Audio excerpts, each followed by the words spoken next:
Hello mummies and daddies, Himank mom vlog में आप सबका फिर से स्वागत है। और आज हम बात करने वाले हैं 8 से 10 महीने के बच्चों का कंप्लीट फूड चार्ट। उनका खाना कैसे रहने वाला, ऐसी कौन सी फूड है जिसे हम 8 महीने के बाद बच्चों को दे सके, क्या क्वांटिटी होनी चाहिए, क्या इंटरवल होना चाहिए, ये सब आज इस वीडियो में मैं आपको बताऊंगी। तो सबसे पहले मैं ये डिस्कस कर लेती हूँ कि बहुत लोगों को कन्फ्यूज़न होता है कि हम ब्रेस्ट मिल्क कब दें, खाना कब दें।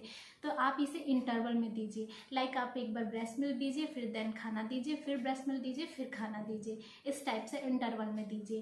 तो जैसे कि अर्ली मॉर्निंग बच्चे का सुबह 7 या 8 बजे होता है, तो आप सबसे पहले ब्रेस्ट मिल्क दीजिए। अगर बच्चा फार्मूला मिल्क पीते है तो आप उसे फार्मूला मिल्क दीजिए। फिर उसके बाद आप 9 से 10 के बीच में उसे ब्रेकफास्ट दीजिए। ब्रेकफास्ट में आप उसे सूजी खीर दे दीजिए, दलिया की खीर होती है वो दे दीजिए, नमकीन वाली या मीठी वाली। उसके बाद आप 11 से 12 के बीच में आप उसे ब्रेस्ट मिल्क दीजिए या फिर फार्मूला मिल्क दीजिए। फिर उसके बाद वो 1 से 2 बजे के बीच आप उसे लंच दीजिए। लंच में आप उसे खिचड़ी दीजिए। खिचड़ी भी वैरायटी में आती है, वेज वैरायटी में बना सकते हैं, जैसे कि वेज खिचड़ी, राइस दाल खिचड़ी, दलिया खिचड़ी, इस टाइप की खिचड़ी बना के आप दीजिए। जनरली बच्चे इसके खाना लंच के बाद में सो जाते हैं, थोड़ी देर का नैप लेते हैं। तो नैप लेने के बाद जब वो उठते हैं तब आप उसे एक बार ब्रेस्ट मिल्क दीजिए या फिर आप उसे फार्मूला मिल्क दीजिए। फिर 7 से 8 के बीच आप उसे डिनर दे दीजिए। और उसके बाद आप स्लीपिंग टाइम पे, मतलब जैसे ही बच्चा सोने जाता है, आप उसे ब्रेस्ट मिल्क या फिर फार्मूला मिल्क दे दीजिए। अगर बच्चा रात को डिमांड करता है, उसे पीने का मन होता है, मतलब उसे भूख लगती है, आपको लगा, तो आप उसे ब्रेस्ट मिल्क या फिर फार्मूला मिल्क आप रात को जो देते हैं वो दे सकते हैं। इस तरीके से आप इंटरवल पे खाना देंगे तो एक बच्चे का रूटीन सेट होगा, उनको भी आइडिया हो जाएगा कि हमें ये खाना में मिलेगा, और आपका भी एक टेंशन ख़त्म हो जाएगा कि आपको क्या देना है, ज़्यादा सोचने की ज़रूरत नहीं है। ब्रेस्ट मिल्क, और इससे बच्चे का एक रूटीन सेट होता है। बच्चे क्या है, फिर आप अगर एक रूटीन सेट नहीं कर रहे होगे तो ब्रेस्ट मिल्क पे ही बच्चा ब्रेस्ट मिल्क ही लेते जाता है, ब्रेस्ट मिल्क ही लेते जाता है और खाना बहुत कम खाता है। तो इसलिए आपको ब्रेस्ट मिल्क धीरे धीरे रिप्लेस करना है सॉलिड फूड से। तो इसलिए आप एक इंटरवल सेट कीजिए और उसे धीरे धीरे रिप्लेस करने की भी कोशिश करनी है आगे चल के। तो ये एक अच्छे सा रूटीन सेट हो जाएगा अल्टरनेट देने से। और आपको अपने बच्चे को 4-5 चीज़ों को डेली इनटेक कराना है, मतलब ये आपको ज़रूर शामिल करनी है उनकी डाइट में। आपको ये शामिल करनी है फ्रूट्स। सबसे पहले तो आपको जो भी फ्रूट्स होते हैं उसको शामिल करने हैं आपके बच्चों के डाइट में। वेज शामिल करनी है, जितनी भी सब्जियां होती हैं वो शामिल करनी है। और प्रोटीन में आ गई दाल हो गई, जितनी भी दाल हो गई, प्रोटीन वाली जितनी भी चीज़ें हो गई, उसे आपके बच्चों के डाइट में शामिल करनी है, क्योंकि ये बच्चों के ग्रो के लिए बहुत ज़रूरी होती है। और साथ ही साथ में इम्यूनिटी बूस्ट भी करता है, बच्चों को बीमारियों से भी बचाता है। अब हम बात करते हैं सेकेंड टॉपिक, क्वांटिटी की। तो बच्चे जनरली इस मंथ में, मतलब 8 से 10 मंथ के बच्चों का मैं फूड चार्ट, 8 से 10 मंथ के बच्चे जनरली हाफ बाउल तक के ही खाना खा लेते हैं। लेकिन अगर आप बच्चा लग रहा है और खाने का इच्छुक दिख रहा है आपको और वो खाना चाह रहा है, तो आप उसे जितना वो खाना चाहे उतना आप उसको अमाउंट को इंक्रीज़ कीजिए। वैसे जनरली बच्चे इस टाइम पे ज़्यादा से ज़्यादा हाफ बाउल में ही उनका हो जाए। फिर हम बात करेंगे कि हम उसे किस तरीके का खाना दें, किस फॉर्म में खाना दें। तो हम लोग 6 महीने के बाद स्टार्ट करते हैं अपने बच्चों का खाना देना स्टार्ट करते हैं। तो सबसे पहले तो आप उसे प्यूरी के फॉर्म में दीजिए। लाइक प्यूरी के फॉर्म में आप उसे, जैसे कि आप कोई भी फ्रूट्स है उसको प्रेशर कुक कर लीजिए और उसके बाद उसको प्यूरी बना लीजिए। प्यूरी आप मिक्सर ग्राइंडर में भी बना सकते हैं।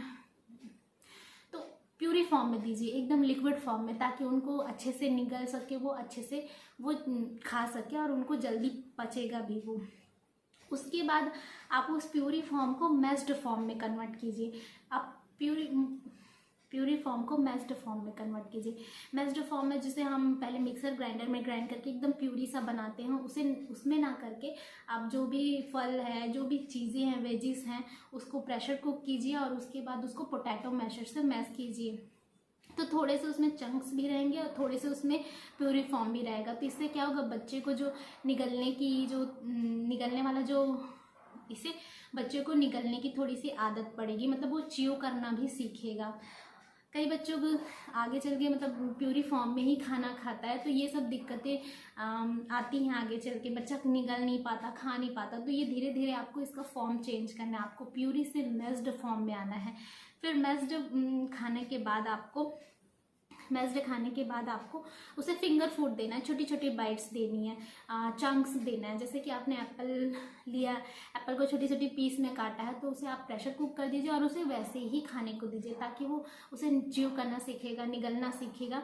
तो प्यूरी फॉर्म पहले दीजिए, देन मेस्ड दीजिए, धीरे धीरे करके आप इसका फिर उसे आप सॉलिड की तरफ कन्वर्ट करें। स्पाइसेस की बात करें, मसालों की, तो आप बच्चे को मसाले ज़रूर दे सकते हैं। ये सब जो भी मसाले होते हैं वो आपके बच्चों के जो भी इम्यूनिटी बूस्टर का काम करता है, जैसे दालचीनी हो गई, बस आपको क्वांटिटी थोड़ी सी कम रखनी है। हल्दी दीजिए, हल्दी से भी बच्चों की इम्यूनिटी बहुत बढ़ती है। और ड्राई फ्रूट पाउडर भी दीजिए। ड्राई फ्रूट पाउडर क्या है, आप उसे सूजी की खीर में डाल के दीजिए, ड्राई फ्रूट पाउडर की खीर बना के दीजिए। अब मैं बात करती हूँ कि मैं अपने बच्चे को क्या क्या खिलाती थी जब वो 8 से 10 महीने के बीच में था। तो मैं उसे खिलाती थी ड्राई फ्रूट पाउडर की खीर, सूजी खीर और दलिया खीर। लंच में मैं खिलाती थी उसे, पहले मैं उसे खिचड़ी खिलाती थी, जितनी भी सारी सब्जियां होती थी, दाल चावल होती थी, वो सब ऐड करके खिचड़ी बना के खिलाती थी। तो उसके बाद फिर मैंने क्या किया, दाल चावल और सब्जियों को मैंने मिक्सर ग्राइंडर में पीस के खिलाना स्टार्ट किया, ताकि उसको थोड़ा अलग टेस्ट मिले। और फ्रूट्स में मैं उसे प्रेशर कुक करके पहले प्यूरी फॉर्म में देती थी, फिर मेस्ड, फिर देन मैं उसे चंक्स में ही देती थी, पर प्रेशर कुक ज़रूर करती थी, क्योंकि कच्चा फ्रूट्स उन लोगों को पचने में बहुत दिक्कत होती है, तो उसे मैं प्रेशर कुक करके ही देती थी। और मैं उसे मखाना देती थी खाने को। मखाने को मैं छोटे छोटे जो मखाने इतनी बड़ी होती थी उसको मैं बहुत छोटे बाइट कर देती थी, एकदम छोटा छोटा सा, और वो खा लेता था तभी देती थी। वो सडनली खाना स्टार्ट कर दिया था इसको अपने आप से, तो उसको देने लग गई थी मैं। तो मखाना खाता था। और जो ड्राई फ्रूट पाउडर है वो भी वो थोड़ा सा ऐसे खा लेता था, पाउडर के फॉर्म में रहता था, वो भी वो खा लेता था। और फ्रूट्स भी खा लेता था। तो इस टाइप की मैं आप देखिए, आप अपने बच्चों को देखिए कि वो क्या खाने में इंटरेस्टेड है। अगर वो उस चीज़ को खाने में इंटरेस्टेड है तो आप उसे उस फॉर्म में देने की कोशिश कीजिए। और बच्चों को जनरली 1 साल तक के दूध और शक्कर थोड़ा सा अवॉइड कीजिए। दूध मतलब जो गाय बाहर का दूध होता है, काऊ मिल्क, बफेलो मिल्क होता है, ये सब अवॉइड कीजिए, और शक्कर अवॉइड कीजिए। और बात करते हैं फिंगर फूड की, तो फिंगर फूड में आपको जो भी चीज़ें आप दे रहे हैं वो थोड़ी सॉफ्ट होनी चाहिए। क्या है, इस टाइम पे बच्चों के जो मसूड़े होते हैं वो काफ़ी स्ट्रॉन्ग होते हैं और टीथ भी आने स्टार्ट हो जाती है। तो जब आप उनको फिंगर फूड आप उसे प्रोवाइड करोगे तो वो उसे खाना सीखेगा, खुद से खाना सीखेगा। तो इससे क्या होगा, आपको आगे चल के बच्चे को खाने की एक आदत सी होगी, उसे खाने का मन भी करेगा। तो आप उसे फिंगर फूड प्रोवाइड कीजिए, लाइक पम्पकिन फ्राइज़ हो गया, पोटैटो फ्राइज़ हो गया, इस टाइप से। तो आप उसे उस बच्चों को एक आदत सी लगती है खुद से खाने की, तो वो होगी। तो आई होप ये इंफॉर्मेशन आपको हेल्पफुल होगी। फिर मिलेंगे।